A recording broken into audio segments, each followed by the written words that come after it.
hard for them to come up with proactive plays. And we will see what Coach Kopp sends them onto the Rift with today. They've set up that game plan before they head on in. They've tried the flexing of Froggen and KFO. They've tried to do a few other things. Get those variables in the mix for the early game. See if they can find themselves a lead. They're not afraid to do that. We'll see if they, maybe I was thinking run a Sivir comp, something aggressive. Not always have to focus around Froggen, but still allow the team to work as a whole in that synergy. Yeah, versus Immortals, they're definitely going to have to worry about the Huni ReignOver combo. Yeah. Huni's been very, very hard on the Irelia recently. Definitely wants to play those carry top laners as always, and ReignOver will look to enable him. Their two biggest picks have been, the Irelia plus the Rek'Sai. None of those find themselves on the ban list so far, so maybe Equifox, try to early round one of them. I like the ReignOver takeaway. Still seeing these bans towards Froggen over and over again. Vladimir, Rise, and Nivea, they are hitting the point they know is going to be a huge carry in every game. Yeah, Froggen's had, the majority of the team's damage dealt to champions. He is their, veteran leader for the Equifox team, so getting targeted in the picks and ban phase. And there's the other half of that dynamic duo I mentioned. Irelia does still get picked up for Huni, along with some speed boost to enable him. Going to be very scary. It did not seem that Equifox took well to the aggressive Jax play we saw from Chronologic Gaming yesterday in the top lane from Darshan. And now Huni, Irelia on the table, is going to be trying to provide the same thing from that top.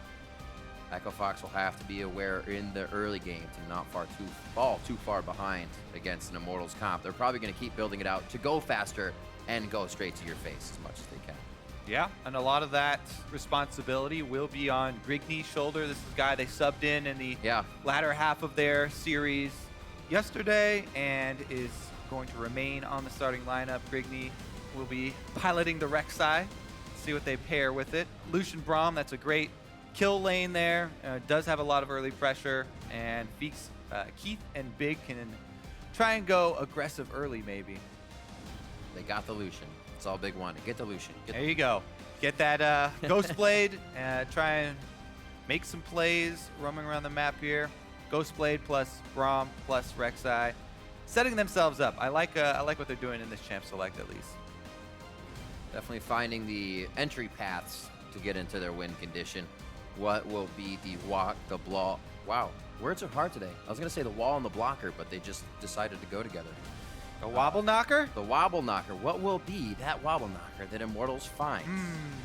How hard can they search? Well, right now, 15 seconds left to get that. Yeah, I think they're going to save their mid lane pick, let Pobelter get the counter pick. Just kidding.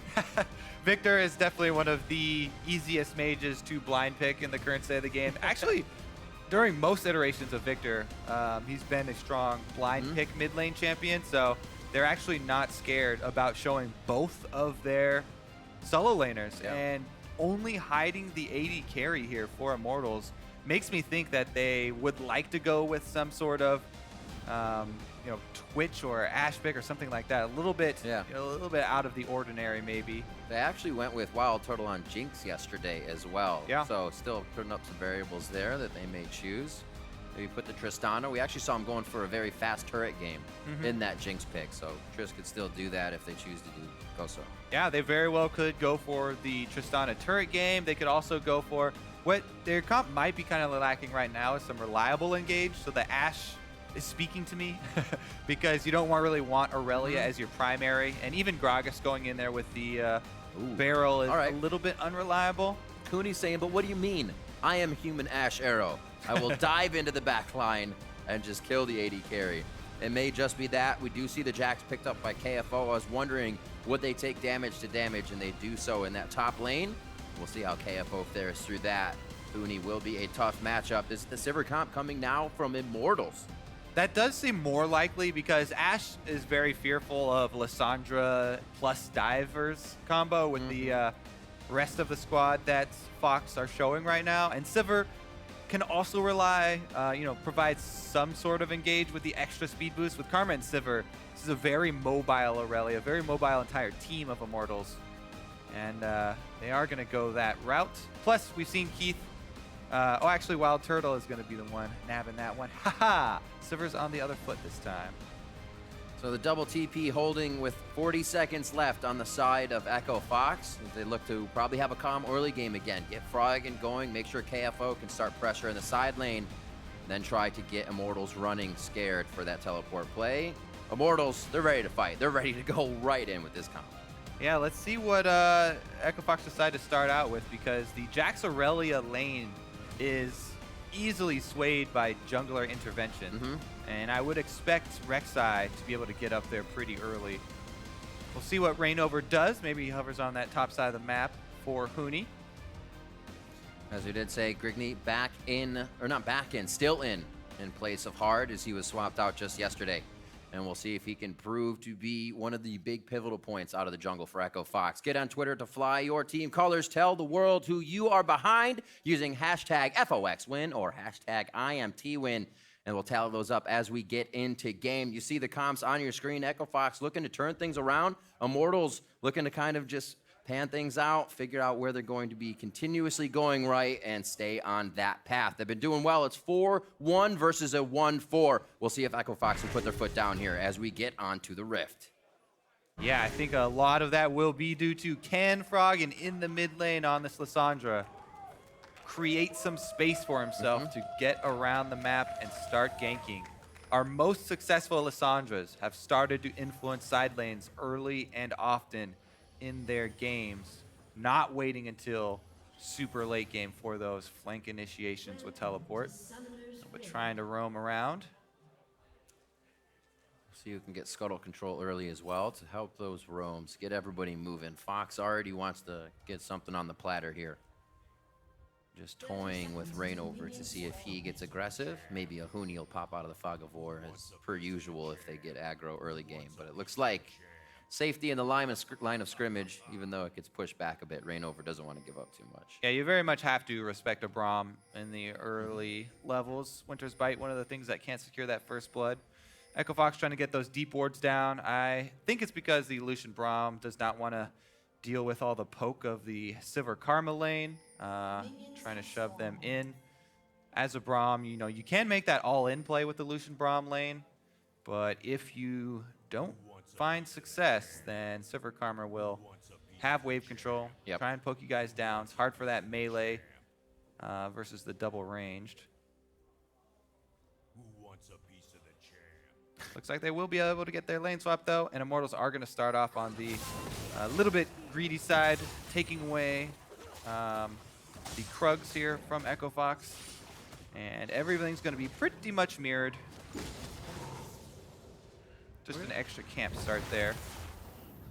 Big slowly hovering around mid. See if he can get maybe a one-off on a play if Pobelter were to choose that side to hover, but correctly hovering towards ReignOver. Easy peasy there for him to stay safe, and Big will return to top lane. Yeah, and the main difference here is that KFO on the Jax soloing the small Raptors out of the Raptor camp, and while the support jungle were duoing rather than having him duo from the very beginning. Now he makes his way up there. And Keith was in lane from the very beginning on the Lucian rather than trying to start that side camp for them. Yes. Jax to the turret. It's going to be much quicker than ReignOver getting down to that bot side lane. They should be perfectly fine. You can see Huni's already there, getting the work done, as well as Grigny kind of taking out the Scuttle Crab. So nobody's going to get really the better turret takedown.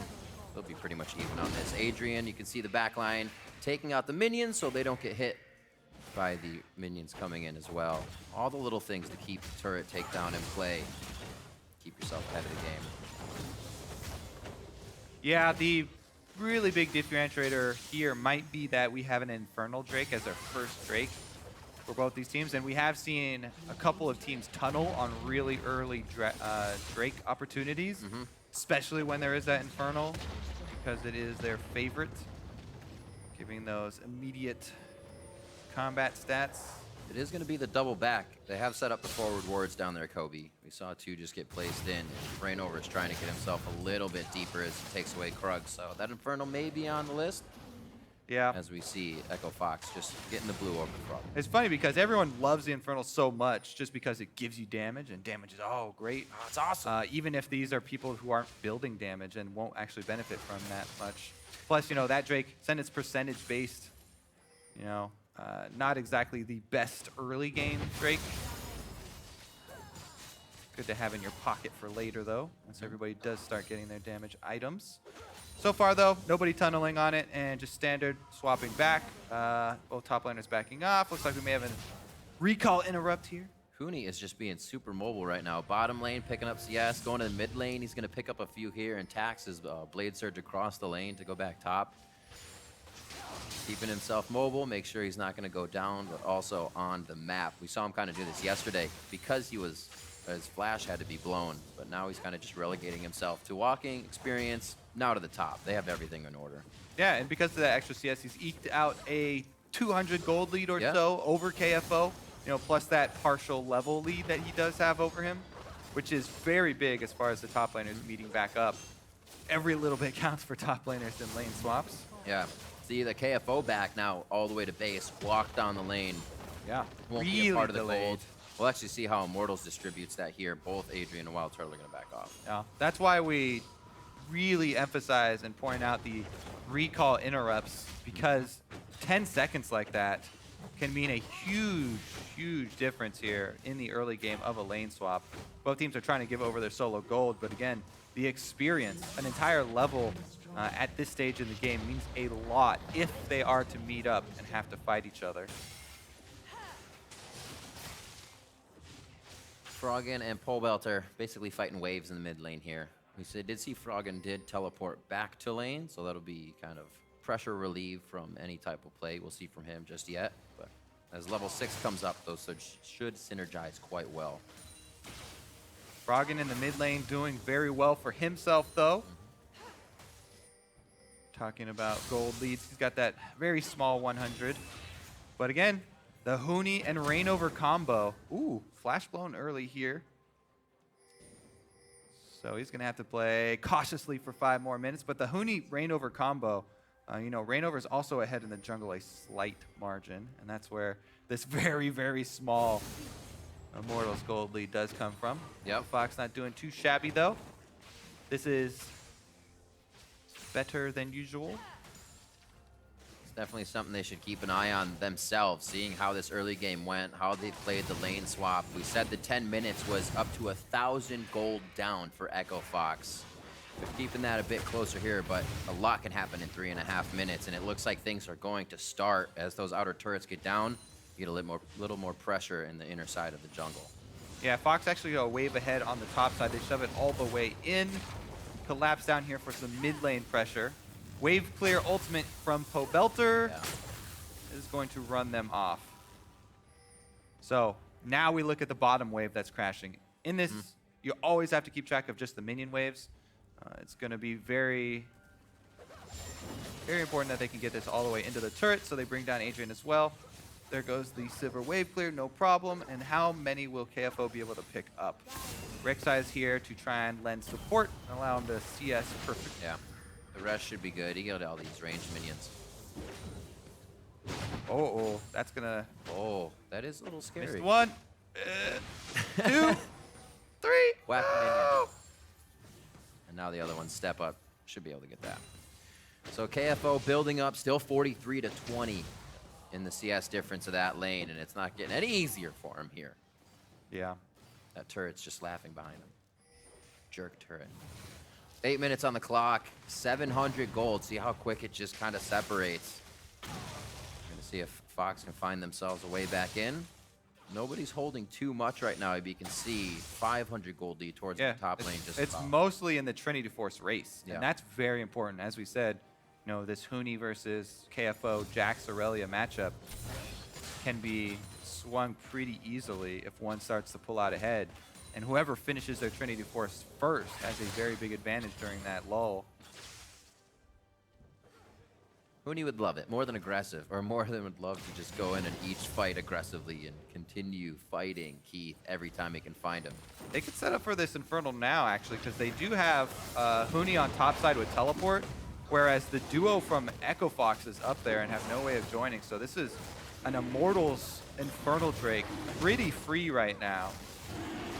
And the top lane duo isn't getting too much done. They do have minions pretty close to the turret, but Huni on Irelia. Irelia is even easier than Jax to CS under a turret, and he should be just fine. I'm not sure that Echo Fox had enough vision there. The dragon was quite low, but that would have been Jax and a Rek'Sai versus a Gragas and a Sivir. Right now, moving across the map, though, onto Pobelter, cleanses as quick as he can. Doesn't really have too much damage to put back on Grigny in the gravity field, so he lets him go this time. To recoup on mid lane. Froggen's gonna get back in, and Pobelter is just throwing the Chaos Storm out every time he gets the chance. He doesn't connect with the auto, but the Chaos Storm still stays in range. He gets the kill he needs, but goes down in the end as well. Yeah, I mean, Froggen just used his ultimate, so he doesn't have that left, and Pobelter goes right in on him. Doesn't have to burn flash or anything. Even though he goes down, he got the first blood money. Echo Fox's kill was assisted though, so you kind of make up for that, and now they got mid lane pressure since the wave clear is gone. Getting some extra damage there, so not the worst thing in the world for Echo Fox, but surprising nonetheless. It definitely makes it hard for KFO. We'll see this one more time and continue to talk about that. I mean, then changes over to the Storm here from Viktor. The pulses do a significant amount of damage, and it's enough to get him. They do end up having to use the Rek'Sai Flash and Braum as well. So some summoner spells also gained an advantage by Pobelter there with the solo play. Yeah. Even if the gold assist kind of even outs that number. We kind of pointed this out, Cassin, yesterday, myself and Azael. Like, looking at Huni farm these lanes makes it so tough. Look where KFO is. He was just in mid trying to fight. In the jungle. Now he's in the jungle looking for a farm. Huni controls the wave so well after he gets that edge that it's almost impossible to come back unless you're killing another lane somehow. Very difficult with the level lead as well. Yeah. No vision. You know, they have Huni supported with these pink wards entering onto their side. There's one right there. KFO, if he smells it, he could go take care of it, but does not. Oh, unscented wards. Never get tricked into buying those scented wards, Rip. Big now. Nobody saw that. Doesn't matter because nobody shot any spells at him, but that was one of those, I need to get out of here. Shield movements that way. He was just being very clear in his direction. Yeah. Okay, so at this stage in the game, Echo Fox, they are facing a gold deficit. They are facing a Drake deficit, and now they're getting jumped on. Picture perfect. Puts Grigny right back in the middle of the Immortal squad. And now they're going to go ahead and happily push this wave in. They may not get everything out of it. Good see the TP from Froggen. He's still down towards the bot lane. He's slowly walking up and stops pushing bottom as his team gets taken down. He's going to have to come back now and help Keith. Both summoners in the base. Well, here comes the snowball, Riv. Might be going for mid, actually. This is just heartbreaking for Echo Fox fans. You really want to root for these guys, but they've had such a rough time to split. And Immortals look very strong. They were come pretty close to even taking down TSM. So definitely making their case for top team as well. I don't know about that Rift Herald, though. I think he's going to be able to get the better of him. Like, maybe they won't see us in here. 7,000. All right. Echo Fox are going to be able to get the Rift Herald. Comeback time. All right, so does this go to KFO so he can just hang out? I mean, he does need all the help he can get. He's still level 6. Huni is level 8. Yeah. Huni also has over 1,000 gold lead. It's 1,300 gold lead for Huni. ReignOver going in, body slam flash, into the ultimate, and then the collapse here. This is timed as well with that wave, as we talked about, you know, got to keep track of those big waves wherever they are on the map. Giant minion waves are an objective in themselves. And Immortals collapse on their giant minion wave, and it's just a very big push for them. Pretty early on into the game, too. This is only 13.5 minutes, and Immortals gaining a lot of momentum. Froggen's got a CS lead, though. So there's that. Yeah, he was in the bot lane, then went to push mid. Unfortunately, couldn't get it to go down, but it is very low. That mid turret sitting around 3,200 right now, or actually 2,300, I should say. So a few more hits, at least one team fight if they can get Immortals pushed back. Getting that mid turret would really help to keep getting deeper wards. Because without deep wards, these teleports are really only getting to each other during the fight once they've been engaged on. True. The teleports are going to be a big tool that EchoFox need to get back into this game, because at this stage, EchoFox need to manufacture a numbers advantage if they want to have any sort of fight. Right now, it's hard to get that numbers advantage if Immortals are all grouped up as 5 together, though. Well, here's the 1-3-1. It's actually all the way in a mid across the river, a 1-3-1. They're trying to initiate to say, let's get these waves out and try and get some time to work on our own side of the map. That's how you split up a 5-man group mid. There you go. They're going to pressure all lanes, get some good CS. The only problem is that since they're behind, usually, you know, when you have both side lanes pushed up like that, that's your prep to make a big play for your team. However, being behind like this, EchoFox, after they prep both those side waves, they don't feel like they have the ability to make that play. They don't feel like they have the items to back up the minion waves that they've just set into motion, and they back off. So just trying to buy a little time for themselves here.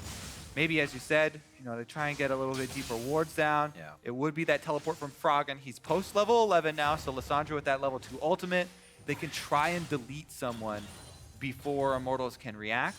The problem is that Immortals have so much speed with which to react. The Sivir plus the Karma that we talked about, disengage on the Gragas as well. Makes it very difficult, and Huni right now going to be able to prune this top wave as well. Yep. You're talking about Adrian rushing the Eye of the Watchers there for a bit of cooldown. Continue the shields, continue the poke for himself. There is the on the hunt. Big throws back to Glacial Fissure, but look at Fox coming out of the woodwork on the right side here. The teleport is going to be coming in from Huni, and that really turns Fox away to continue this fight. KFO is going to be just on the outside, leaps to his team. Chaos Storm is still in range, along with Turtle flashing forward to keep that engaged, and it looks like they will back off from the fight to gain what they can on the map. They have the on the hunt from WildTurtle to start the initiation. First engage there. After they kite back and wait for the teleport to come in from Huni, then they have the Karma speed boost. So just so much control here from Immortals. Even though they're only able to get 1 kill off of that, that's going to be the Drake as well for them. They have their deep ward still standing, and this was EchoFox's attempt at trying to get that numbers advantage play, 5 versus 4. But a lot of disengage from Immortals, and they buy time for Huni to teleport in. Great cast right on the teleport of Huni. Gonna give him just an open window to fly through. Yeah. Not that he did much.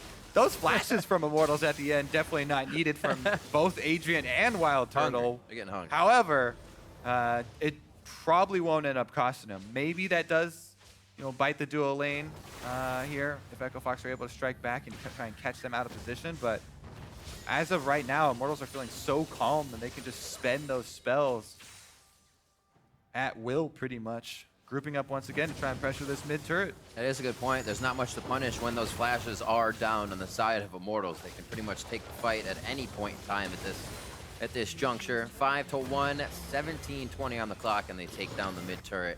The outer ring has been destroyed here for EchoFox, so it's going to kind of be invasion time in the jungle, and they have to be careful. Already losing some of the resources. Yeah.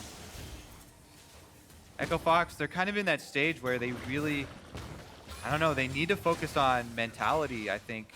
They've had very little time to practice after, you know, their loss against CLG, try and regroup and, you know, make corrections, but try and refocus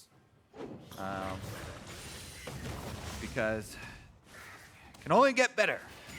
So once these fights come in, say EchoFox does get the good flank, what are their targets? Because they're still going to have to pay attention to Huni in the back line, but Froggen wants to ult somebody. What is EchoFox looking for in that kind of perfect fight? I think you melt the front line here for EchoFox. If Huni's going to charge in there, just try and focus him down, because EchoFox, they don't really have the power, you know, the items to back up a dive-style team fight. Right. And Huni's not a tank, right? He is on Irelia. That's true. So, and he doesn't have his Sterix finished yet, which I think he might be headed towards. He might have also been the one that was building Frozen Mallet, I believe. So, Not going to put it past him. yeah. Well, we shall see. But yeah, Echo Fox at this stage, kill whoever's in the front that they can actually focus without exposing themselves. Well, there are some of the deep wards we were looking for, Kobe, on the side of Immortals now. The double sight stone has finally been able to push itself slowly over that river. You can see ReignOver walking through a few of those wards. So possibly a next Drake could be help. But like you said, the full initiation isn't really what Fox is looking for. See if they can pick off one of those frontliners. Right now, Immortals clearing the bot side. They know top isn't really going to be any worry in that short of time. So it looks like we're going to get a fighter on this. It's going to be dangerous to protect Rek'Sai Fox. Yeah, you can tell Immortals not worried about anything. Group back up 5 down bottom. They had mid lane shoved. There's an easy turret for them. Saunter on out through the enemy jungle. Huni going to teleport up to catch that wave. They're not worried about split lane pressure from KFO. It's going to crash into the turret. Maybe they lose a couple of minions, but no damage will really be done to it, and Huni will get there for the cannon. Oh, doesn't even lose that extra melee. Only lost 1.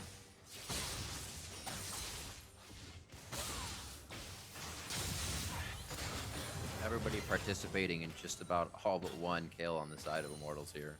Very nicely done. Getting around the map. They definitely worked very, very well as a team in the early game once the map is split open. They know exactly where the weak points are and how to affect those. Right now, they're actually giving Fox quite a bit of time here. I think they're going to kind of reel Fox into saying, yeah, bring down this mid turret again, and then we'll take a tier 2 and inhibitor. Yeah, you can see what Immortals just went back to purchase after taking that down. Second tier turret.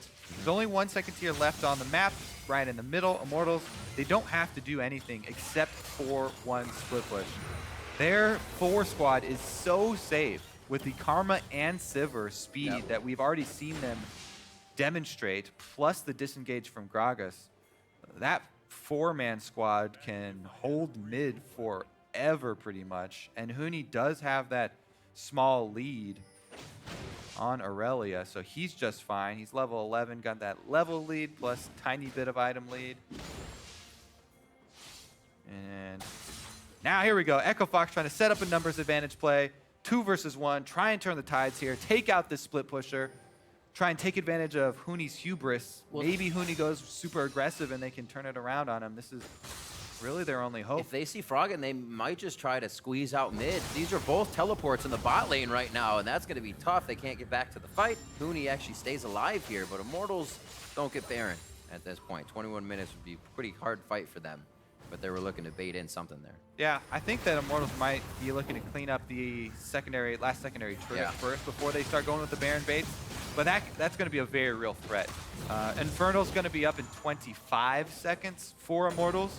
And I don't think the Echo Fox will fight them over it, but there is a chance. So they'll probably start with the easiest objectives, clean everything off the map, and then try and work their ways over there. But right now, inhibitor turret under fire, and Echo Fox don't have defense in place. A couple of autos on it, but chased off. They got a while for these ones. Huni setting up the bot wave. Echo Fox just playing the slow, safe game right now. Make sure they don't lose anybody. 185 to 128 as KFO is still trying to scrape up CS around the map here. Huni's going to be pushing a wave into him, but may lose his life as he attempts to go for it. Yeah, KFO coming for him, and there is a deep teleport ward. You can see they pinged it, but they're not willing to go for it. Sivir halfway down the river. Here it is! Oh, he's gonna live the last shield from Adrian, and even goes back in to cast the Chaos Storm if the team were to reinitiate. Or I'd just say initiate altogether. And that actually stopped Fox from being able to go forward as well to get a few more of their own kills. Yeah, that's definitely going to be an Infernal Drake. Immortals will take that. Pobelter gets out. Adrian with the Karma Shield. And Immortals don't drop anyone there. That is a very tilting factor right there. If that continues to happen to you in your game. That's why you take Cleanse versus Lissandra, Riv. Pobelter, it's saved his life 2 times now, I believe. This one really close, actually, though. Adrian is there, though, to shield him up. and they can just return to the same old game plan here for Immortals. Now that they've got the Drake off the field, they can set up the split once again. Oh, Huni's actually going to set up for... Okay, he was waiting to see if anyone would come to try and kill them, but gets a little impatient, doesn't want to let that money go to waste. Now he'll just pressure bottom, and Immortals can threaten the Baron. Try and start clearing out those wards, because it doesn't look like they really want to siege anymore. Now, Sivir is pretty short range, and even Viktor, difficult for him to get those autos on turret if he doesn't have cleanse and flash to rely upon, getting jumped on. So maybe the safer bet is control vision around Baron, let Huni control the side lane. Dialed back a little bit. Not full go mode, but they're still ready to fight. Yeah, you can see what EchoFox have learned from their game yesterday, though. They're trying the same thing CLG did versus them. It was this two-man split push, basically. CLG had it where Darshan was on the Jax. He would show in lane, kill the minions, and show as a single split pushing Jax. And then they had Huni follow him for a two-man teleport split push. EchoFox doing the same thing, and KFO lays the beat down on Huni, popping the life grip and chasing him out of lane. Yeah, see how fast that changes. That Cutlass as well, once that finishes, is really going to make it hurt as well. And it doesn't look like they have enough minions to engage. It's just going to be the tit for tat in mid lane as Froggen starts to come back here from the side, but he'll be warded out. Yeah. Actually, he may not have passed a ward there. Oh, he did that. Wherever Froggen goes, that's where the possibility of playmaking is for EchoFox. Here goes Immortals, though. Froggen right onto Turtle. His spell shield is on, so Froggen's waiting. And they actually throw it right onto Pobelter, making sure the AoE damage of the fight is pretty much gone. But you have to remember, those bouncing boomerangs from Turtle can still do a heck of a lot of damage. But Immortals focuses on the turret. The top lane fight is still going back and forth with no Viktor to be had just yet. ReignOver staying on the front line to try and deter Immortals from taking it. So mid laner for mid laner. Yeah, I was actually curious. Immortals decided to go for that with sight of Froggen there in flanking position. Froggen does strike and take down a Pobelter who he knows doesn't have it. Oh, Turtle dead! That's gonna be all she wrote for that fight. Keith relentless pursuit forward and takes down WildTurtle. It seems like Immortals is overstaying their welcome a little too much here. Yeah. And KFO should get a bit of free time with this turret. A little bit careless play here from Immortals. You know, they try and engage with the Lissandra showing. KFO starting to bully Huni in the 1 versus 1, even down the level. Gets pressure on the turret. Things are looking up for EchoFox ever so slightly as they get the other kill onto Turtle for pretty much nothing as well. They would really need to knock down those turrets to make it a true comeback step, though, and get that gold afterwards. But yeah, here's Immortals. They just engage 4 versus 4 with the Lissandra seen right behind them. Pobelter, they know he's got no cleanse. They all flash forward from the Chaos Storm. That was ballsy. Very nicely done. See where they can keep going. Doesn't seem like Immortals is ready to relieve that pressure. Love tap takes down mid turret. 27 minutes. As we come up towards 30, the 7,000 gold lead here for Immortals. It actually seems like they should be pressuring more, but the work KFO is doing is keeping Huni on the side and actually keeping Huni down now. 230 to 183 CS. Yeah. He almost has that Blade of the Ring King finished up now. It is a lot. I mean, even though Steric's Gauge does increase the damage of your Trinity Force proc, because it increases the base damage of your champion, and that's all that the Trinity Force proc scales off of. It doesn't have a lot of combat effective. As far as straight up stats, if you don't count the shield passive, it doesn't provide a lot of, it's not that efficient. Uh-oh, here goes Huni. Locked up. Frozen Tomb, locked up, knocked up. He's trying to get an Equilibrium strike on and play a little ring around the road. There it is, they did it! The two-man split push, Riv. They learned this yesterday. They use it effectively now. They're able to get their kill. They finally get a turret for themselves. However, it's going to cost them an inhibitor turret. So I think they make the call to get their own inhibitor turret and use this minion wave. Oh, boy. But Keith is mid, though. He's going to have to come back now. I don't know There's about so that one. much little health on that mid turret that it looked good, and he didn't think they were going to be going for the base. Now it's a semi-base race. The power is definitely on Only Immortals' one side Nexus here. turret left. Keith comes back, calls it out. They're going to save the other Nexus turret. So they drop inhibitors, but Oh, it's for Keith! the Nexus turret. Chaos Storm, Gravity Field to pull him back. Doesn't even need it. Gets the autos and the Q off, and they get the shield back.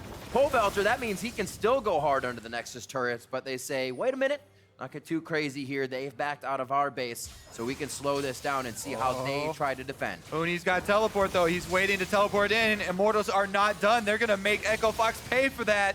Is there a ward coming in? Obviously, they have the minions. Got It's someone to minions. be fighting. Maybe it's the one the turret goes on. It actually goes on ReignOver. I'm not sure he wanted that right away, but it's not really going to matter. He is huge. Immortals looking to put the final touches on. They go for the back line, and KFO goes down with that idea. It's going to be Fox trying to get to the fountain for solace, and now it's going to be Immortals looking to take game one just under 30 minutes over Echo Fox. Man. So Echo Fox, they tried, what they were trying to do there is get back into the game by claiming some tower gold Right. in that game of chicken with Immortals. But that play all hinged on the squad that was at the Nexus holding the Nexus.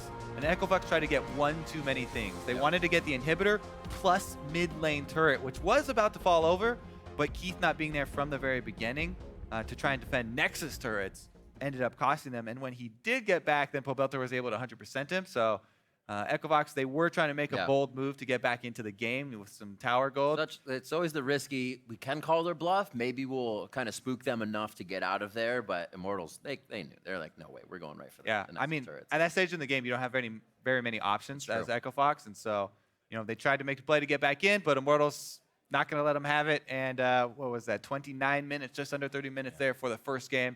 This is the best of 3, so we are going to get another one, though. Immortals makes it tough. You have the double TP comp, and you can't really get wards to the backline to even TP. We'll see what Echo Fox can come up with in the next game of the series. With one game down,